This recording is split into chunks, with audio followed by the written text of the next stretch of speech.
कि रोए अगर शख्स कोई तो वो कमजोर कहलाता है। कौन जाने इस दुनिया में कोई किसी के लिए क्यों रोता है। अगर इतना ही आसान होता रोना, कि अगर इतना ही आसान होता रोना तो कभी किसी शख्स का दिल ना टूटा करता। कि बुरे लगने और रोने में फर्क होता है जनाब, ये अश्कों को हर किसी पर बहाया नहीं जाता। रोका ले रोकात नइखे आँखिया से नीर रहे, लागता कि बेघातावे देहिया में तीर रहे। रोका ले रोकात नइखे आँखिया से नीर रहे, लागता कि बेघातावे देहिया में तीर रहे।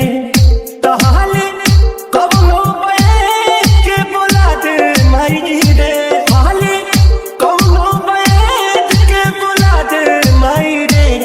बिना जान के जियल नहीं जाई हमके, सुइया जहर के लगवा दे माई रे।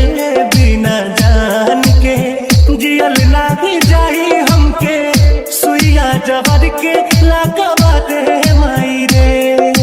वो रात तुझे गमों के अंधेरों में अकेला छोड़, वो रात तुझे गमों के अंधेरों में अकेला छोड़ किसी और की ही बाहों में जाकर सो गया। तो क्या अब उसकी रातें को उजाड़ने की तमन्ना है?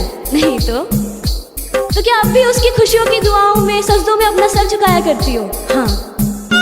कुछ आवे समझना हम का करी, एक पल में 100 बार मरी।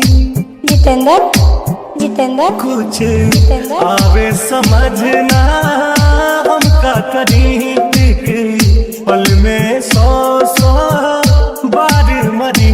उनका एक बेर दीदार करा दे माई रे, उनका एक बेर दीदार करा दे माई रे। बिना जान के जियल नहीं जाही हमके, सुइया जहर के लगवा दे माई रे।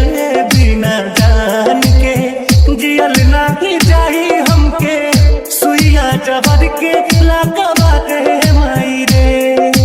गुजरो जब भी तुम इन आंखों के सामने से, ये नजरें तुम पर ही आके रुक जाना।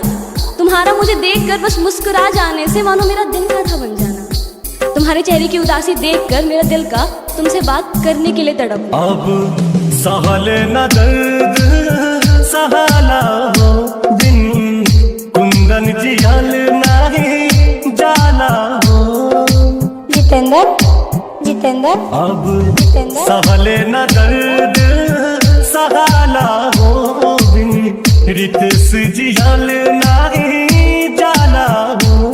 कबो जहाँ की नई सन सुता दे माई रे, कबो जहाँ की नई सन सुता दे माई रे। बिना जान के जियल नहीं जाई हमके, सुइया जहर के लगवा दे माई रे।